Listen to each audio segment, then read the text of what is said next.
안녕하세요. 할랄푸드를 발표할 식품영양학과 김민지입니다.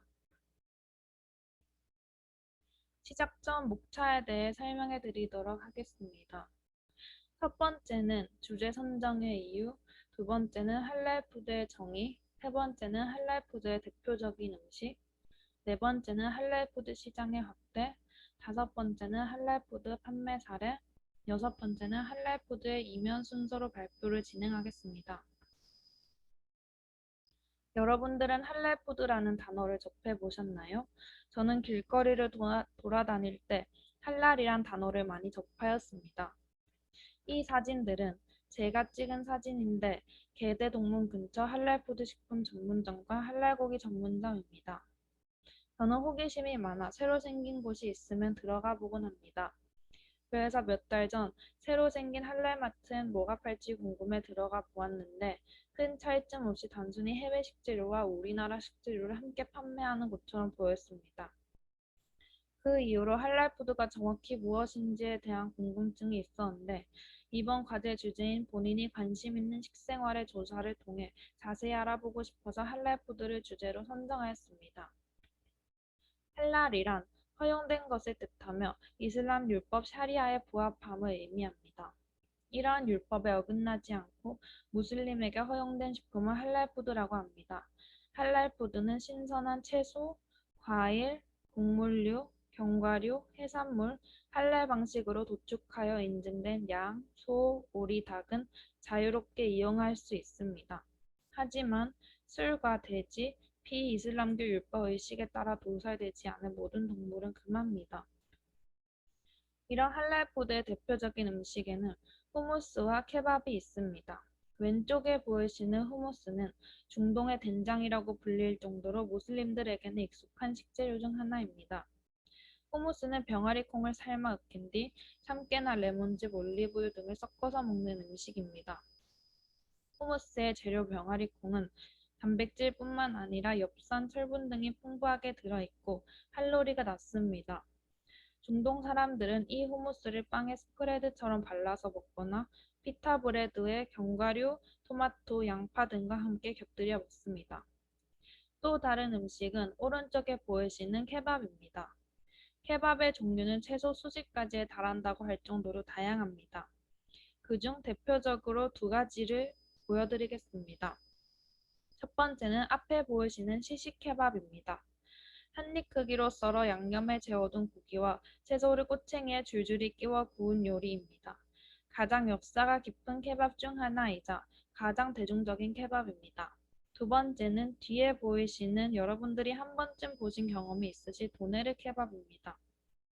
수직 방향으로 세운 큰 꼬챙이에 고기를 끼우고 구워 먼저 익는 바깥쪽부터 썰어서 먹는데 썬 고기를 그대로 먹기도 하지만 납작하고 담백한 터키식 빵인 피대에 싸서 먹는 경우도 많습니다.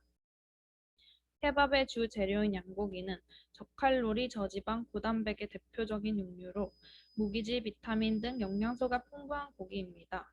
특히 혈관계 질환의 원인으로 꼽히는 콜레스테롤 함량이 육류 중에 가장 낮습니다. 이렇게 건강한 식재료를 사용하여 음식을 만들기 때문에 할랄 푸드는 건강식이다라는 인식을 하는 경우도 많습니다. 이런 할랄 푸드를 주식으로 하는 무슬림 인구는 18억 명으로 세계 인구의 4분의 1에 해당합니다.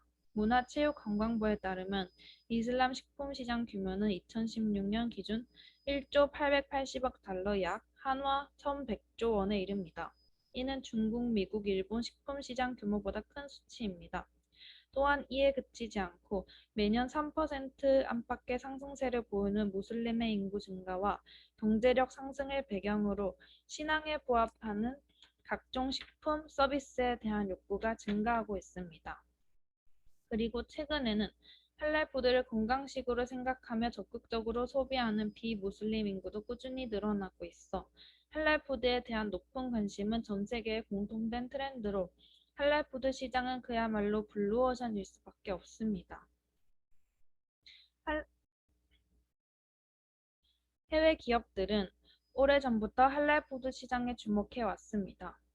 글로벌 식품 기업 네슬레는 전 세계 85개 공장에서 150여 가지 할랄푸드를 생산, 판매하고 있습니다. 네슬레뿐만 아니라 코카콜라, 맥도날드 등 할랄과는 다소 거리가 멀어 보이는 식품 기업들도 할랄 기준에 부합하는 제품을 선보이고 있습니다.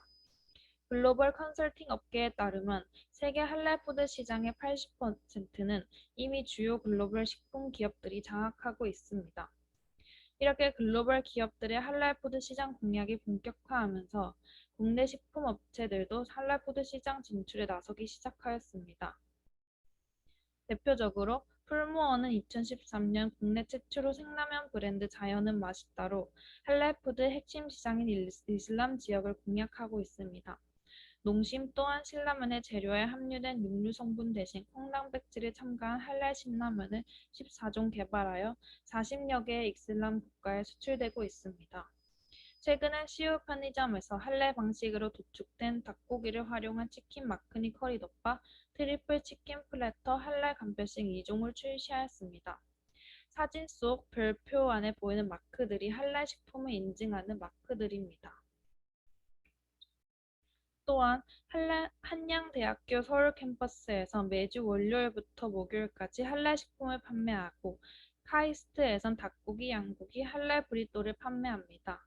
삼성 엔지니어링 사내식당에도 무슬림 직원을 위한 할랄 푸드가 준비되어 있습니다.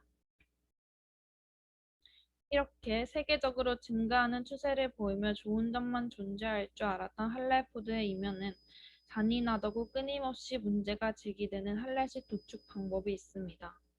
전 세계적으로 동물을 도축할 때는 고통을 최소화하기 위해 도축 전에 동물을 기절시키도록 규정하고 있는데 자비아라고 불리는 이슬람식 도축은 종교의식에 따라 먼저 동물의 머리를 이슬람 성지인 메카가 있는 방향으로 두고 동물의 죽음을 기리는 기도를 한 뒤 동물의 목을 칼로 쳐 거꾸로 매달아 피를 뺍니다. 거꾸로 매달아 피를 빼는 이유는 몸에서 피가 전부 빠져나갈 때까지 목이 몸에 붙어 있어야 한다는 규율 때문입니다. 무슬림 사회에선 단칼에 죽일 때 동물의 의식을 잃어 오히려 가축의 고통을 덜어준다고 주장합니다.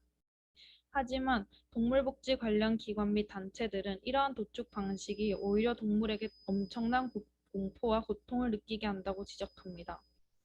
영국 브리스톨 대학 수의학 연구진은 이슬람 율법에 따르면 동물의 고통을 최소화하기 위해 단칼에 목을 친다고 하지만 한 번에 숨이 끊어지지 않을 경우 오히려 긴 고통을 느끼게 한다고 했습니다. 또한 2013년 영국의 정부 자문기관인 농작동물복지위원회 보고서에는 의식이 있는 동물의 목을 자르는 것은 의식을 잃기 전까지 확연한 고통과 스트레스를 야기한다며 평균적으로 양은 5초에서 7초, 성체에서 경우 22초에서 40초, 길게는 2분까지 고통을 느낀다고 밝혔습니다. 이로 인해 노르웨이, 스웨덴, 스위스, 덴마크 등 일부 유럽 국가에선 도살 전 기절을 시킬 것을 의무화하였습니다. 하지만 일부 인증기관에선 기절을 시키는 과정에서 동물이 죽는 경우가 많으니 반드시 의식 있는 상태에서 도축을 실행해야 하는 인증 기준을 만들며 살아있는 상태에서 도축을 하도록 주장하고 있습니다. 자비아로 도축되는 영상이 있으나 너무 잔인해 못 보시는 분들도 계실 수 있으니 궁금하신 분은 링크를 눌러 시청해 주시길 바랍니다. 종교의 자유는 헌법에 의해 보장되는 기본권입니다. 그러나 특정 도축 방법이 동물의 신체적, 정신적 고통을 증가시키는 것도 사실입니다. 여러분은 종교가 동물의 복지보다 우선시 되어야 한다고 생각하시나요? 저는 이번 과제 주제를 조사하면서 많은 것을 느껴 여러분에게도 할랄푸드를 단순히 시장이 확대되고 있는 종교 음식으로만 소개하는 것이 아닌 할랄푸드가 생산되는 과정 안에 어두운 면도 존재한다는 사실을 알려드리고 싶었습니다. 이상으로 발표를 마치겠습니다. 감사합니다.